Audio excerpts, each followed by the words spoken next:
Hello and welcome to RUSI in London. My name is Neil Melvin and I am the Director of International Security Studies. In the space of just a few years, the Indo-Pacific has become a key term in the lexicon of policymakers and experts dealing with security issues across the Pacific and Indian Oceans. This has rapidly displaced the Asia-Pacific idea of the late 20th century. While the term has acquired wide currency, it is not without its critics, notably in China, and even those who advocate the Indo-Pacific idea often appear to have different definitions in mind when using the term. For the UK, as we leave the European Union and face an increasingly competitive and dangerous international security environment, the Indian Ocean, the Pacific, and Asia are key for a new international profile. The UK will need to find ways to engage the economic opportunities and address the security challenge of this dynamic and expansive region. And it will, in particular, need to work closely with long-standing regional allies and partners, such as Australia. To help us navigate these difficult issues, I'm therefore delighted today to welcome a leading thinker on the Indo-Pacific, Professor Rory Medcalf, Head of the National Security College at the Australian National University. Welcome to our webinar, Rory. Thanks indeed, Neil. It's a real pleasure to be with you all today. Rory will, of course, need little introduction to many in today's audience. His professional background involves 3 decades of experience across diplomacy, intelligence analysis, think tanks, academia, and journalism, including as founding director of the International Security Program at the Lowy Institute from 2007 to 2015. He's also recently published a book, Indo-Pacific Empire, China, America, and the Contest for the World's Pivotal Region. And I'm pleased to say that participants in today's webinar will have the opportunity to order this book at a 50% discount from Manchester University Press website. And please use the code capital IP Empire 50, capital IP Empire 50, that's one word, which will convert the price for £10. We'll begin today's discussion with a few questions from myself and then open the floor to those watching online. Could I ask those wishing to put a question to Rory to please post via the Zoom Q&A button or using the RUSI ISS Twitter feed. So Rory, your book begins with a fascinating account of the history of this complex region. Why is history so important to understand the Indo-Pacific concept, and what is that history? Thanks, Neil. That's a great way of starting the conversation. Look, I guess I didn't necessarily intend to set out to write a history book. I was much more interested in the contemporary debates. But as I looked into it, I discovered that the Indo-Pacific has a richer history as an idea and as a reality than I think many of us realised.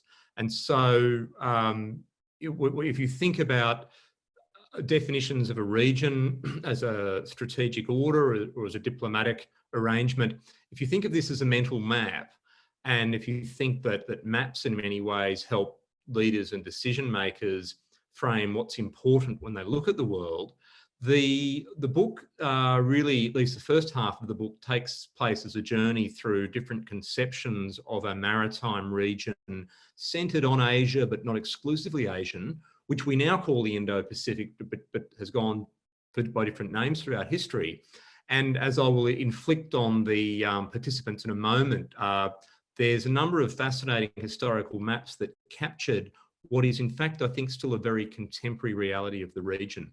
So if you allow me, Neil, I might just share a few of these thoughts with the group as I speak. The idea of the book and the idea that I think the history of the region takes us through in the book is that the two-ocean region, because of course the Indo-Pacific is really about the connectivity between the Pacific and the Indian Oceans, the idea that East Asia, Southeast Asia, South Asia, and the broader maritime region, including Australasia, is really one connected zone. This has come back to the fore in policy making, and so this first map that I'll show you I guess, a simplified version of an Australian government map of 7 years ago that really reintroduced the Indo-Pacific for policymakers. But if you almost immediately start looking at the way the region has been imagined throughout history by the powerful, by leaders and by the military and by merchants, for example, the connectivity of the region was always there in mental maps of the region. This map from the 16th century, or this map, a Korean map from the early 15th century, for example, just a few instances. So the book takes a journey throughout the history of the region that rediscovers the relative integration of an Asia-centric maritime region as one zone, whether that's from prehistoric times, ancient times, medieval times, and certainly the colonial era and the pushback against colonisation by Asian powers. And so it makes the case that really it was only in the late 20th century, for a few short decades, we were dealing with quite an estranged region where South Asia and East Asia were very much different places. The Pacific and the Indian Oceans didn't have much to do with one another. And the Indo-Pacific, in a sense, is a rediscovery, a recapturing of that single frame. And so what we saw in the 16th century, when I guess colonialism was breaking, but then breaking the region, but also binding the region with a global system, has held true right through to the present day. And I guess importantly for me, in contemporary Chinese conceptions of the region, such as this fascinating map that you'll find on the inside cover of the book, the region is again being seen as a two-ocean system, as maritime, and I suspect from a Chinese perspective, as the terrain for a kind of regional dominance, not entirely unlike the colonial empires of the past. Finally, just to make that point why is this important, there's an extraordinary race on to not only reinvent the present, think about the propaganda battle that all nations, but particularly China, seems to be fighting on, for example, the COVID narrative at the moment, but also an attempt to reinvent the past. And I think a lot of the, I guess, philosophical underpinning and the narrative underpinning of the Belt and Road Initiative of China is this idea that somehow Asia has always been a China-centric region. It's a region that is almost naturally China's by right to dominate. And I guess my book, not intentionally, but as I went on this research journey, began to identify that in fact that has not been the historical norm across the Indo-Pacific, that this has always been a multipolar region, a region where Southeast Asia matters, where India and the Indian Ocean matter, and that I think in some ways we can recapture some of that multipolarity in finding a settling point to manage Chinese power today.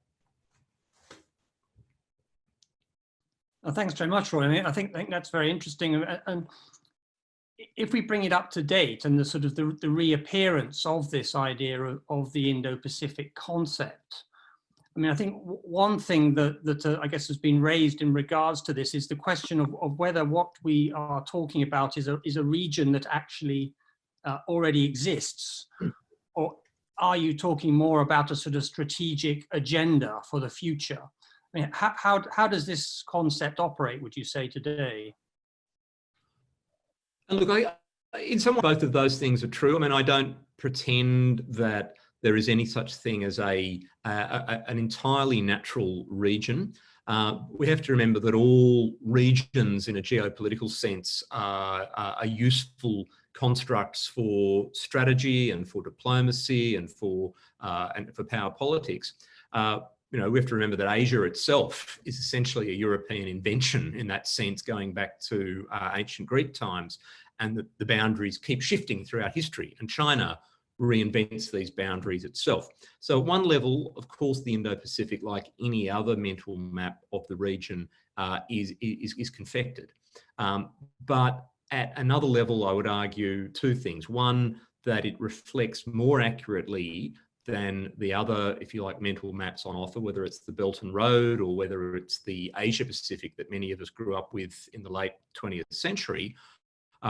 It gives a more accurate description of the material realities of the region. Now, we can have a conversation later about whether this is challenged in the new normal under COVID or the post-COVID-19 world that we all hope is coming. But nonetheless, for the last few decades, China's own behaviour, its expanding interests economically and its expanding strategic presence has followed quite, I think, ruthlessly an Indo-Pacific mental map, even though China doesn't like to call it that. On the other hand, as you say, is this not a description, but rather an agenda? Look, I do think that conveniently the idea of a more unified Indo-Pacific region where, for example, India is a player in the geopolitics of maritime Asia, and where all of the stakeholders in the sea lanes of maritime Asia, and those stakeholders include, for example, the United Kingdom, that is a useful basis for several of the elements I think we need for the management of Chinese power this century. One of those elements is, of course, multilateralism and inclusive regional multilateralism. The bigger a region that China plays in, the more players it's going to have to engage with and the more potential there is for, I guess, diluting Chinese power, absorbing it, moderating it, building coalitions, and so on. Secondly, this larger canvas, this two-ocean region, allows some pretty unlikely partners to get together. So countries that for many years didn't have a lot of strategic engagement with one another are discovering interests in common and discovering opportunities to join forces to some degree. And so the book begins with an account of the India-Japan relationship, for example, which I think has made extraordinary progress over the last 10 to 15 years. There's Australia's relations with countries like India, Japan, Indonesia. There's the potential role, certainly, of European powers in the region. The French have been pretty active on the Indo-Pacific front lately. So this new map also makes the world safe for new partnerships, for a web of bilateral or so-called minilateral, trilateral, maybe quadrilateral arrangements, all of which, along with the multilateralism and the new bilaterals, are going to help not contain China, but I think provide a multi-layered balancing and absorbing effect. Doesn't mean it will all end well, but the Indo-Pacific empowers us for this agenda. And yes, you're right, China doesn't profess to like it, certainly doesn't claim to like the term Indo-Pacific. It says Indo, after all, not Sino. But we have to remember that Indo means not just India, but Indonesia as well, and the whole Indian Ocean. And most importantly, as I argue in the book, if it wasn't for China's own expanding interests and presence in the Indo-Pacific, we wouldn't really have this modern construct in the first place. Thanks for that. I mean, obviously, you mentioned China, and China has been a critic of this concept, as you said, because some people in China have viewed it as primarily a containment issue. So we have the Chinese dimension to this, but of course you also have the United States, which for much of the post-World War II period has been the dominant, at least Pacific power, and in fact global power across the Indian Ocean. You were talking a lot about the sort of the middle powers in the book, and you referenced it just there. I mean, how do you see the middle power relationship to the sort of the global superpower competition in the region? Will the United States remain the core for middle power alliances, or do you see some other kind of security architecture emerging? Well, I guess I have the liberty in writing a book like this to experiment a bit in ways that policymakers perhaps might find a little bit risky at present. But I make a few arguments in the book. I try to get beyond the false binary, as some people call it, of assuming that all strategic relations must boil down to the US versus China, and that somehow in, for example, criticising some of the more intrusive or domineering ways of the PRC, we're automatically aligning with Trump's America. So I try to make the point that these aren't the only two players. Now, of course, if you look at raw measures of power, that can be quite a stretch to make. But if you look, for example, at the projected growth of a number of economies in the region, and of course these projections were made pre-COVID, and I think we're all going to be looking at a somewhat more frugal strategic balance for the next few years. But nonetheless, we have to move away from the idea, I think, that Asia equals China and China equals Asia.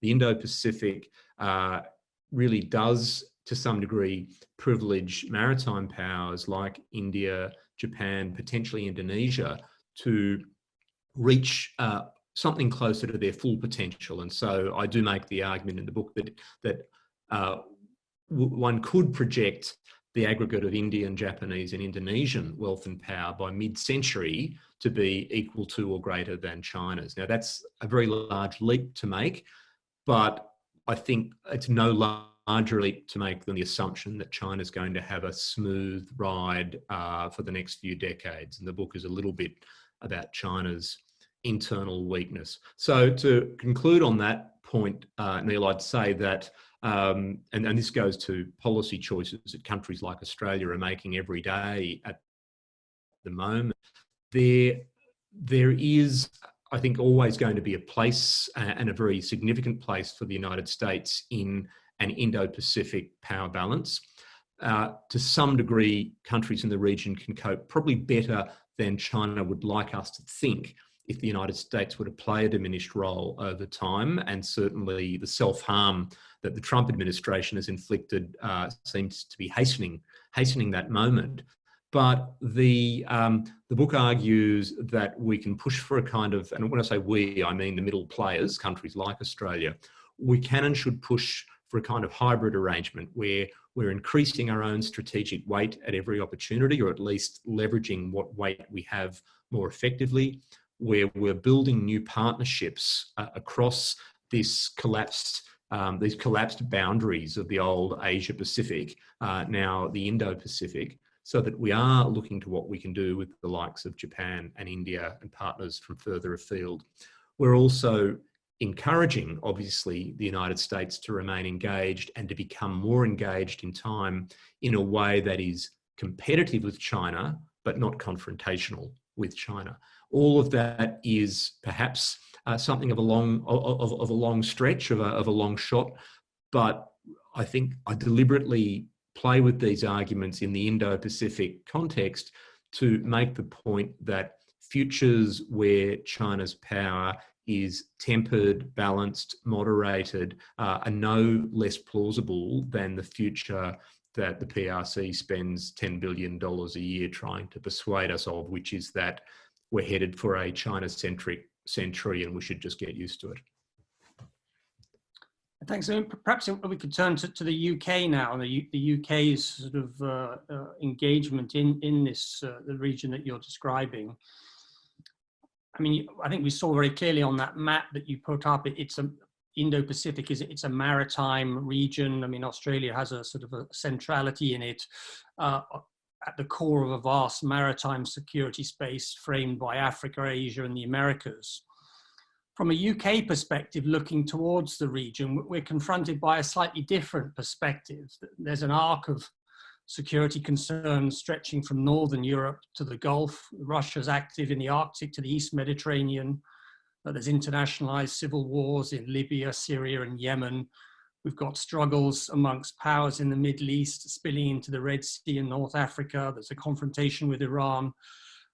Then there's the kind of the decoupled from regional security challenges of cyber, information warfare, and now, of course, pandemics.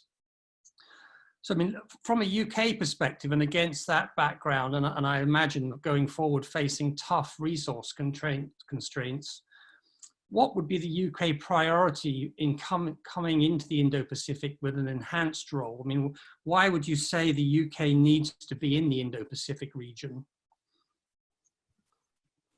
So, look, at one level, the UK is already there.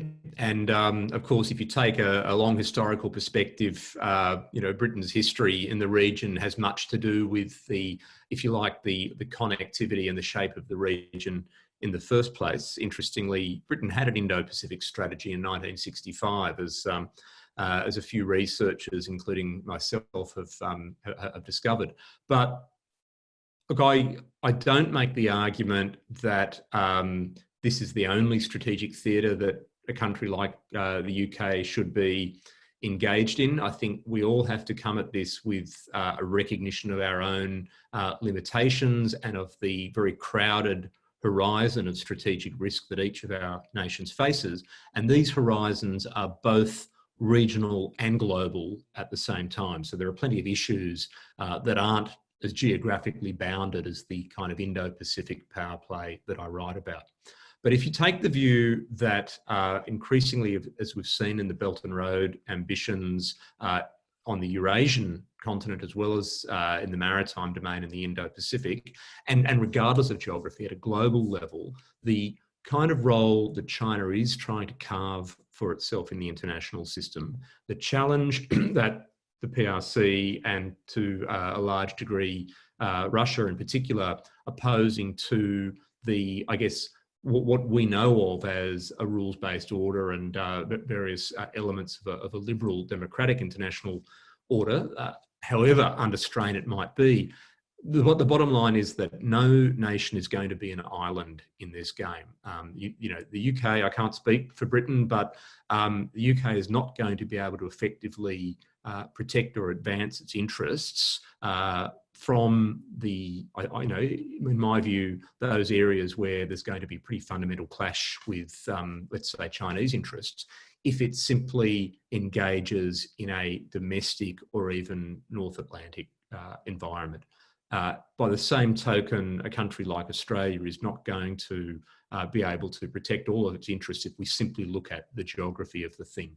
There is scope for building new and creative alignments across geographic boundaries. And so the UK as a stakeholder in the Indo-Pacific, because let's face it, as a trade-dependent nation, as a maritime trade-dependent nation, the United Kingdom is as much a power in the Indian Ocean or the Indo-Pacific as many of the resident powers in this part of the world. I think in a way, it makes no sense to hold back and to not explore what you can do in partnership with others. I think that, as the book makes clear, I don't take a view that that the Chinese regime is in some way mindless or automatic in the way that it seeks a dominant, essentially hegemonistic position in the region. There is an awareness of risk in the Chinese system. The Chinese military have been a lot more risk averse, I think, than many of us sometimes assume. And so, in other words, the more that we can build solidarity across geographic boundaries with partners that are willing to uphold the rules-based system, to provide capacity building to countries somewhat further afield, the more I think we're going to have an effect on China's risk calculus. The United Kingdom is as much a player in that space as anyone's. Thanks very much. And I think perhaps now we can open up to questions. And there's actually a couple come in that I think already have just addressed these points that you were talking about. So perhaps I can sort of put those together and just ask you to extend a little bit your thoughts.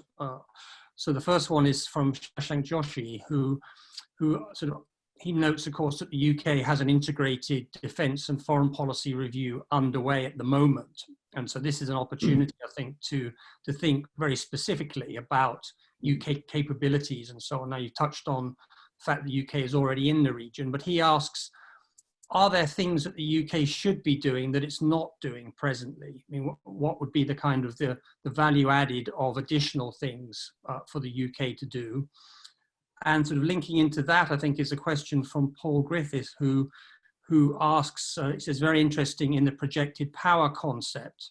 How can Australia and the UK work together to help emerging countries cope with the greater responsibility and conflict that comes with enhanced regional power?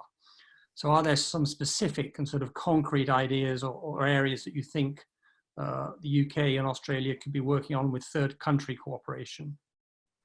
Great. So I'll go to both of those questions then, if you like. Look, I think firstly, I would not be unrealistic, I think, in the expectations that I'd place on the UK or other partners beyond, I guess, the immediate neighbourhood, Australia's immediate neighbourhood. Of course, you're going to have other priorities and other commitments, but I'd stand by that point that that you're a stakeholder. The UK is a stakeholder in the Indo-Pacific, and what more can be done? I think the first step would be to really consolidate what has already started to happen, and that is, I think, seeing this region through a very sophisticated lens that includes a very clear sense of the strategic dimension, that this is not only going to be, if you like, central to the future of the global economy, but central also to the future of global strategic order, potentially strategic conflict and crisis as well.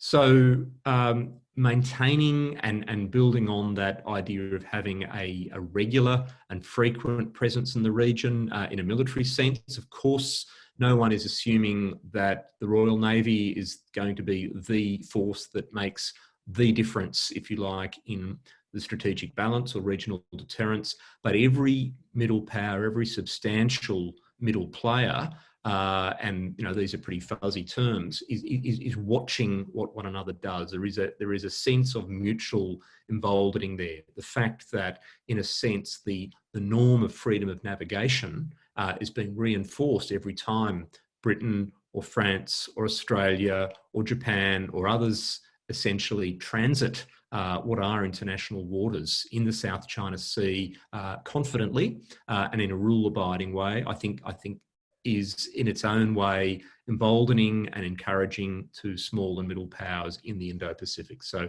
please, I maintain that, and we're certainly looking forward to seeing the aircraft carrier here within a year or two, COVID permitting, I suspect. But this doesn't have to be purely or largely, even primarily in a military sense. I think capacity building with smaller regional countries, I think going to Paul Griffiths' point, is really important.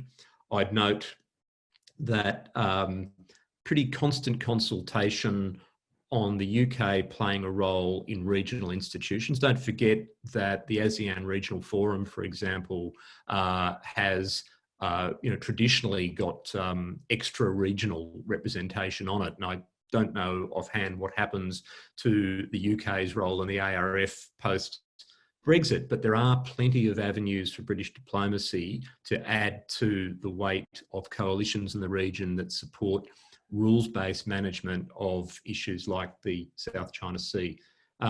Last 2 points on that. One is in intelligence, obviously a sensitive area, but I think it would be reasonable to assume that Britain makes a pretty significant contribution to the understanding of many parts of the world with allies through its intelligence capabilities. And I think more than ever, there's a need for Britain to make use of its intelligence resources in the Indo-Pacific.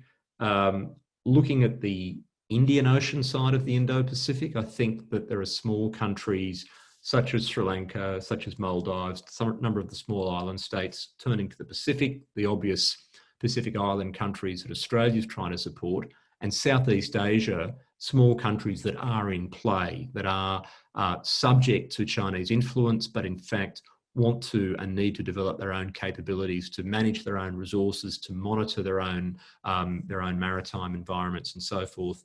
There will be ways in which British capacity building can be, I think, very clearly maintained and coordinated with that of others to achieve maximum effect to support the sovereignty of those smaller states. If Britain can, if you like, do its bit across that spectrum, then it's probably doing enough, perhaps even more than enough, because I think there will be, to some extent, that demonstration effect where middle players are emboldened by one another's activism. And on top of all of this, Neil, don't get me wrong, I'm not saying that Britain should not engage China, as it certainly does, but I think increasingly reframing that relationship as one where the emphasis on mutual respect is genuinely about mutual respect. In other words, setting the limits in which China can encroach on Britain's interests, I think will have a demonstration effect for us in this region as well. Thanks. Picking up on the kind of European dimension, we've had a question from Ewan Grant who asks, what do you think of the EU central bodies and member states' awareness of the rise of China other than France? And I guess this is also a question about sort of what role, even on a security sense, could European nations beyond the kind of leading two military powers, France and the UK, play in this Indo-Pacific region? So again, this goes to this overlap of the, if you like, the regional and the global. And I think one of the realities that the book tries to contend with is although there's been a very strong geographical and geopolitical dimension, indeed geoeconomic dimension to what China's been trying to achieve in the Indo-Pacific and the vulnerabilities that it's created for itself along the way, because I do place quite a lot of weight on the idea that, in fact, and hence the word empire in the title of this international edition of the book, the idea that China is actually overstretching itself and it's going to, if you like, reap the very mixed dividends of that in the years to come. That means that we have a regional problem, a regional challenge, and a global challenge at the same time. And so the way in which European countries become more clear-eyed about Chinese power and influence domestically in their relationship with China at an investment and technology and infrastructure level, and the way in which they do or don't add their voices and at times their presence to the strategic picture in the Indo-Pacific. All these things are connected. So I think the first step is really moving away from this, frankly, either naive or willfully naive view that the Belt and Road and that, if you like, China's global infrastructure power and influence power play was always about win-win and always about a certain degree of common destiny and generosity. The more that individual European countries begin to put, if you like, self-respect into the mutual respect relationship and set limits and scrutiny to that kind of engagement, that again will have a demonstration beneficial effect for smaller countries in the Indo-Pacific region. It's very difficult for a country like Australia, for example, to encourage our friends in small South Pacific or small Southeast Asian or small Indian Ocean countries to scrutinise very closely the strategically oriented Chinese investment and infrastructure and influence within their societies, when much more developed, significantly wealthier European countries seem to be accepting similar largesse with their eyes closed. So that demonstration effect. The second point, though, goes to a degree of really the same elements that I've mentioned for Britain. A limited degree of strategic presence, capacity building, providing advice and information, and building coalitions on a case-by-case basis. So whether it's on the situation in Hong Kong, whether it's on the South China Sea, whether it's on, if you like, standards for environmental protection in the Indian Ocean, where of course we're now seeing industrial scale, Chinese fishing fleets really having what will be a geopolitical impact. These are all ways in which the European voice still matters, whether it's the EU or whether it's individual European countries contributing. And just remember that the Indo-Pacific in the modern times, let's say going back to about 12 years now, to the counter-piracy operations in the Gulf of Aden, global naval deployments against piracy, which was the catalyst, if you like, for China to bring its navy into the Indian Ocean, that was as much a European enterprise as anyone's, and indeed stability in that part of the world still remains, I think, a deep European concern.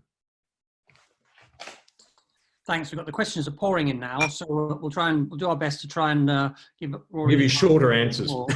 But there's one question that perhaps I think comes out of what you were just saying, and then there's kind of a cluster that are emerging on the sub-regional issues. So I'll just take this question, I think, which follows up on what you've just been saying, and then turn to try and group a few of the questions on sub-regional issues. And this question comes from someone, C. John Stone, who says, do you think there is now a need for a new relevant defence and security alliance, recognizing that NATO and the EU are struggling to show relevance?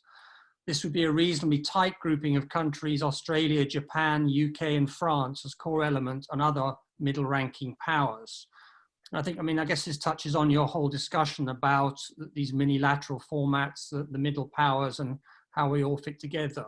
Are we moving towards an alliance framework or some kind of strategic security cooperation beyond what we've got now? Yeah, look, I would be cautious on that. I mean, I'm very cautious about the word alliance and what it implies and what it means. Look, I'll preempt one of the criticisms of certainly building coalitions in the Indo-Pacific, and that is that, I mean, let's look, for example, at the quadrilateral dialogue, US, Japan, India, Australia, which at one level is an Indo-Pacific construct and is sometimes mistaken for the whole thing. Look, I think it's a worthwhile endeavour. It's a piece of the architecture. It sends a certain signal to China, and also, interestingly, it actually makes the world safe for other arrangements that go on below that quadrilateral umbrella. But is it an alliance in terms of mutual obligation to consult or even to act in the common defence? No, it's not, and it's very difficult to see when it ever will become that. So I think for the moment, we don't want to get too focused on building very tight mutual defence arrangements that are going to be very difficult to achieve, and perhaps, in fact, probably in the present climate are not possible. I don't see, for example, Australia and Japan forming an alliance with one another that exists distinct from the US presence, the US alliance system. But there's a lot we can do incrementally in the direction of the building blocks of trust, intelligence sharing, developing shared capabilities. I mean, for example, the fact that the Australian and Indian navies exercise quite closely together now is a huge leap from 10 or 20 years ago. We can build more of these pieces of the architecture, and in a way do it in such a way that it's not, it can't justifiably be accused by China of hardcore containment. It's not even fully fledged balancing, but it's just developing incremental signals to China to say that really the more that China is assertive and unilateral and not respectful of the rights of small and middle powers, the more we're going to start putting in place these pieces of the architecture. I'd be very comfortable seeing the UK and France in particular engage in the Indo-Pacific in that way. And I think that's beginning to happen. But we also, and to wrap up on this point, we also need to bear in mind that the more that we build arrangements that are simply, if you like, non-Asian powers, Indo-Pacific players, but non-Asian powers other than Japan, the more that we're going to play into the kind of narrative that the PRC will use, and that is to say that you're really external powers intruding in Asian affairs. So it's really important as this journey proceeds to do everything we can to engage Southeast Asian partners in particular, India as well, so that it's not simply, it can't be cast as a return of the old colonial powers. It's actually something that is much more inclusive. Okay, then thanks. We'll move on to this a cluster of questions. And there's quite a lot now, but I'll take three now to put you on this sort of the concept and how it fits with other concepts. So Malcolm Chalmers, our own research director at RUSI, asks, regions like states often define their nature in their relationship with their neighbours. how far does the concept of an Indo-Pacific region contain an idea of difference and relationship with the Islamic world and America? Then we have another one from Tess Newton-Kane, who says, Rory, you say the concept of Indo-Pacific is more accurate than other frameworks or paradigms, but from a Pacific perspective, it remains deficient for as long as it pays insufficient attention in terms of this discussion, precisely zero. She says, attention to the place, role, aspirations, and security preoccupations of Pacific Island states. What are the risks associated with failing to identify and engage with these states as stakeholders? And lastly, there was a question which unfortunately I can't identify the author of that, but it was how does Russia and sort of Northeast Asia and its issues fit into this Indo-Pacific idea? It's a great set of questions, and they're all intimately connected, actually. So, look, I would, I'd start by reinforcing this argument that at one level, all of these mental maps are essentially useful or not to policymakers. And one of my arguments at the present time is that the Indo-Pacific is useful.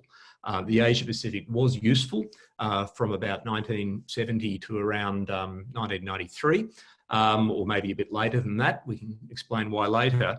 But the Indo-Pacific, as China expanded into the Indian Ocean and South Asia, as India essentially became more of an externally focused country and so forth, the Indo-Pacific arrived with all of that connectivity.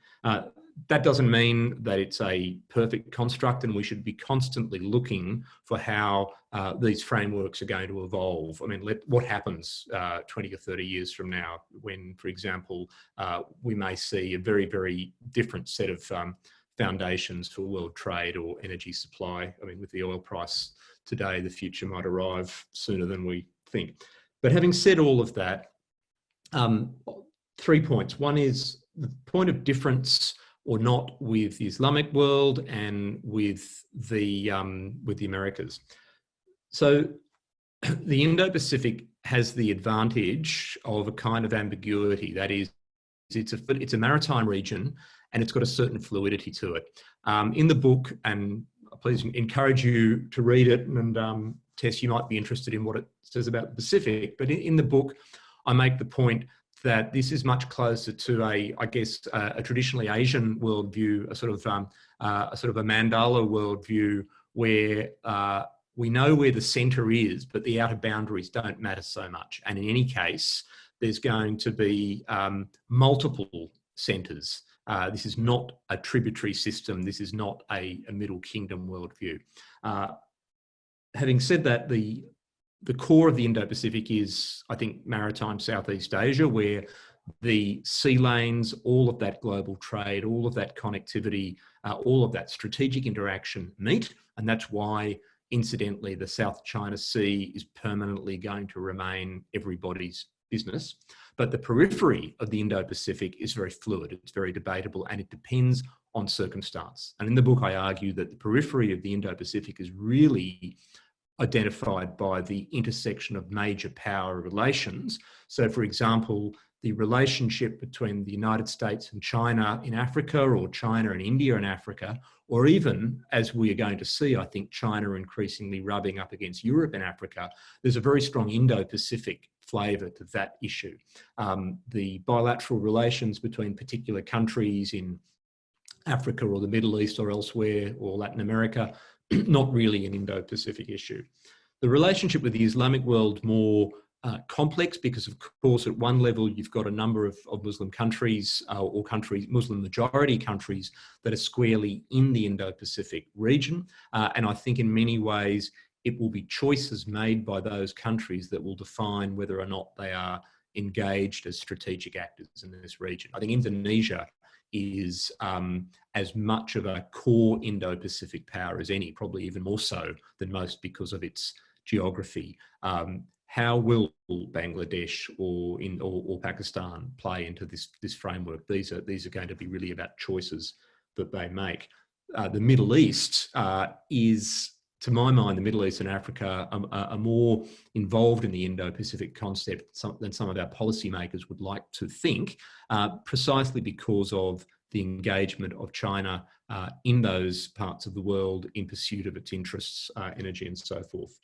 On the Pacific, I see things a little differently, Tess. Again, it depends how one interprets the Indo-Pacific. If one interprets it purely as being about great power relations for their own sake in terms of power play, then I can understand why small island states in the Pacific or in the Indian Ocean are going to feel somewhat alienated by this way of defining their region. However, if you also think that one of the virtues of the Indo-Pacific idea is a support of solidarity among small and middle countries to maximise their sovereignty in a space where, for the time being, the basically neo-colonial project of China's Belt and Road is seeking to reduce that sovereignty, then in fact the Indo-Pacific can be an empowering idea for small Pacific island states or small Indian Ocean island states. You've got to remember that the Asia-Pacific didn't provide any particular advantage or benefits to small island states. The Indo-Pacific at least is a maritime-centric or at least a maritime dominant conception of the region. So the interests of island states with maritime resources and maritime sovereignty to protect could be privileged in policy responses under the Indo-Pacific rubric. Of course, a lot of this depends on how nations interpret this way of seeing the region. And I do think that, to its credit, Australia has been working quite hard in the past few years to reconcile its step up of involvement in the Pacific with its recognition of these wider strategic dynamics in the Indo-Pacific. But I'm sure there's a lot more work that needs to be done in, I guess, persuading Pacific Island countries that this way of seeing the region is no threat to their interests and could actually be quite good for them. Finally, on Russia, I would say that we have a challenge here. I mean, there's no secret that the Russian foreign minister has very openly criticised the Indo-Pacific idea, I think at the Raisina dialogue in Delhi earlier this year. But I kind of find that a little bit odd because Russia itself, for its own empowerment and advantage and identity, tries to play a kind of a pan-regional idea of Eurasia, to sell itself as both an Asian and a European player. And of course, in many ways, Eurasia is the continental obverse of the Indo-Pacific for various reasons, as I argue in the book. I think the maritime space matters more, both in an economic and a military sense, but nonetheless, Eurasia obviously matters, especially where the overland connectivity of the Belt and Road connects with seaports. So no secret about it, Russia doesn't love the Indo-Pacific idea. However, Russia hasn't particularly loved a number of other ideas in the past that it's come to terms with over time. And the big question that I would take away is whether Russia's view on this kind of regional construct is coloured overwhelmingly by the Russia-China relationship, or whether there is actually something that is much more, I guess, inherently Russian about that position. And on this, I think we need to be sceptical at the moment. We've got about 10 minutes left, so I think we can probably manage 2 more rounds of questions. There's been a few questions about India coming up, and I think from a US Indo-Pacific concept was very much related to India and bringing India into its sort of security relations. Others have prioritized India, France, Japan, and of course Australia itself. So how much does the Indo-Pacific concept depend on the rise of India? And there's a specific question here, I think, from someone who's actually, well, their name is a long number, so I won't give them the name, but they suggest India is cautious on being involved in multilateral initiatives. In the context of Australia-UK cooperation in the Indo-Pacific, should Australia and the UK approach India in a multilateral manner, or is India better addressed through bilateral relationships? Okay, you want me to take that one? Yep. Yeah, if you wouldn't mind, perhaps just some wider comments about India, and then we'll come back for a last sort of a cluster of questions. No, look, so, you know, and I partly came at this topic through my own experience as a diplomat in India about 20 years ago. So I worked quite hard on the India-Australia relationship at a time where we were really beginning to turn that around. And I guess I was always struck by the artificial barrier in the minds, certainly of many diplomats and policymakers in this country back in the 1990s, that India somehow belonged in a completely different world. Gareth Evans, our former foreign minister, used to have his own map that excluded India and South Asia and the Indian Ocean from Australia's worldview, Australia's region. And the Indo-Pacific fundamentally changes that. We catch up with that. Now, I think India matters a lot. And the book even makes the case that in the pre-modern Indo-Pacific, the centre of gravity was not China, it was coastal India and maritime Southeast Asia. It was that long connective tissue of trade, of power, of commerce, of culture that actually defined the Indo-Pacific much more than anything emanating from China. Remember, India was the exporter of soft power to East Asia and not the other way around. Having said all of that, we shouldn't say that the Indo-Pacific idea or project rises or falls purely on the future of India. Southeast Asia is, if you like, the geographic pivot of the region.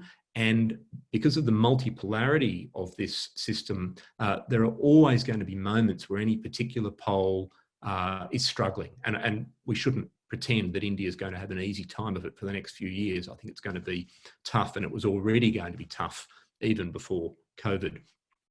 But the Indo-Pacific is, to a large degree, about China's engagement across this wider space. And to the extent that China has created vulnerabilities and ambitions for itself in the Indian Ocean, in the Middle East, in Africa, through Pakistan, and so forth, India is going to be integral to that story. And India, in my view, is going to be permanently resistant to carving out its own space against that kind of Chinese influence. So whether India becomes a much more effective, ambitious, true great power regionally and globally over the next 20 years, as it could, but we're not guaranteed it will, or whether India simply remains a permanent, very large challenge for Chinese dominance in the region, either way, India is going to be important to the Indo-Pacific story, and either way, there is an incentive for other middle players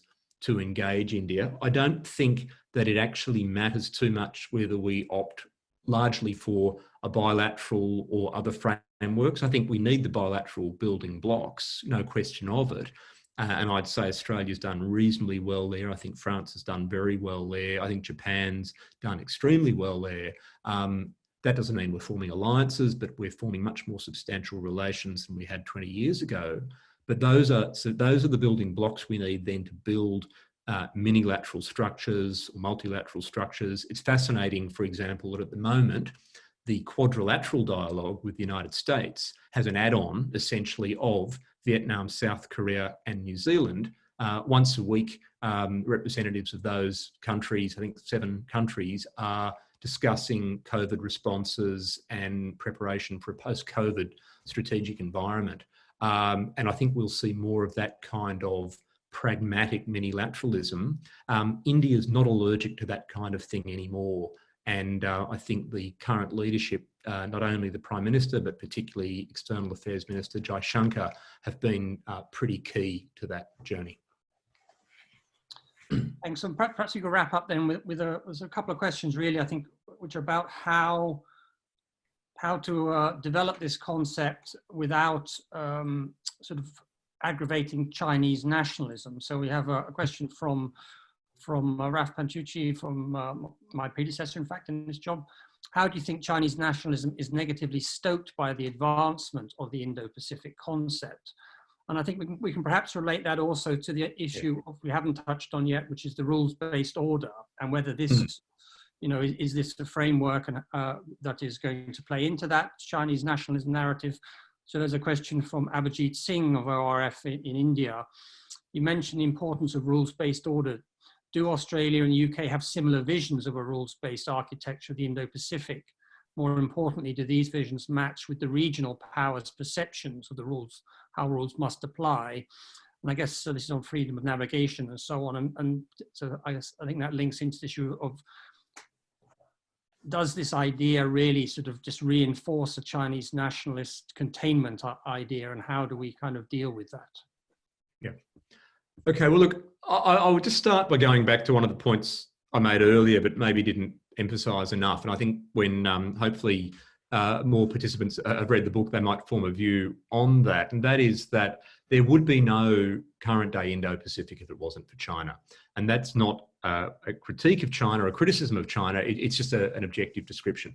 In 1993, China became a net importer of oil. And of course, again, we're going to see where oil and gas goes in the next few years. But China, as all our economies come back online, we are going to need energy from somewhere.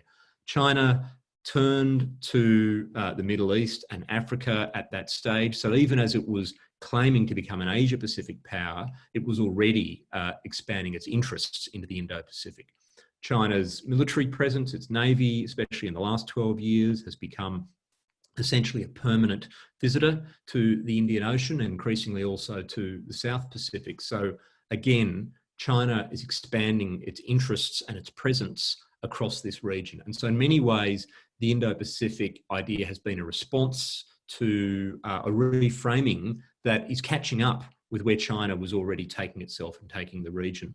There are two ways of looking at this. One is to say that the Indo-Pacific is that objective description of the region. The other to say that it is a context for an agenda of managing Chinese power, or finding a kind of a settling point that Chinese power can live with. I don't think either of those actually are containment. It, of course, is challenging when in the United States and to some degree Japan, the term of free and open Indo-Pacific is used to describe an Indo-Pacific region that looks a little bit more like, I guess, two camps.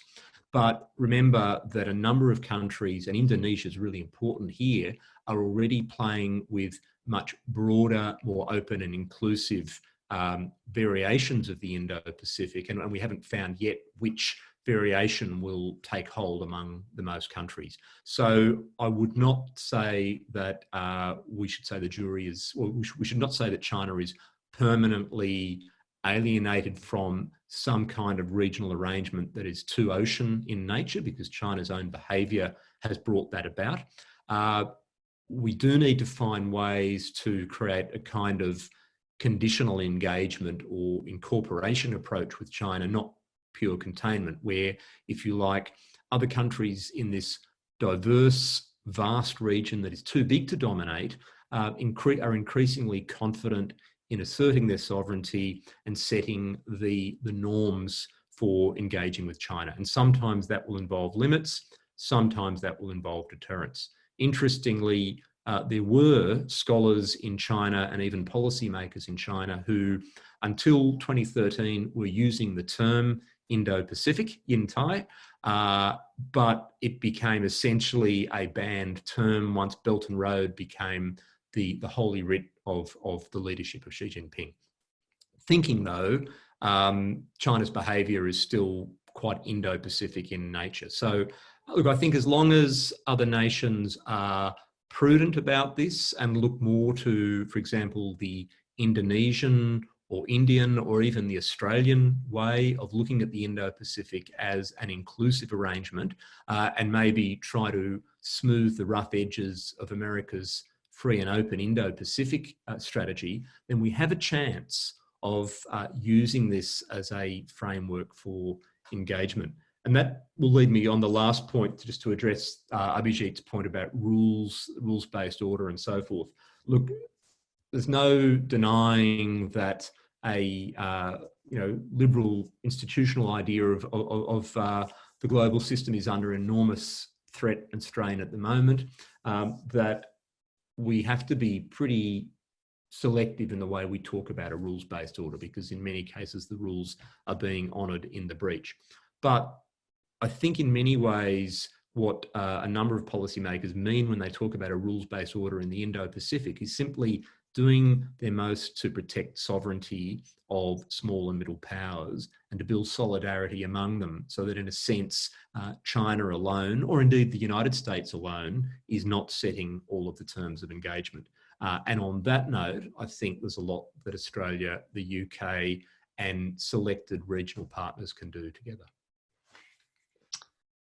Thanks very much, Rory. That's really been great, a fascinating discussion, and I'd really like to thank you for joining us today.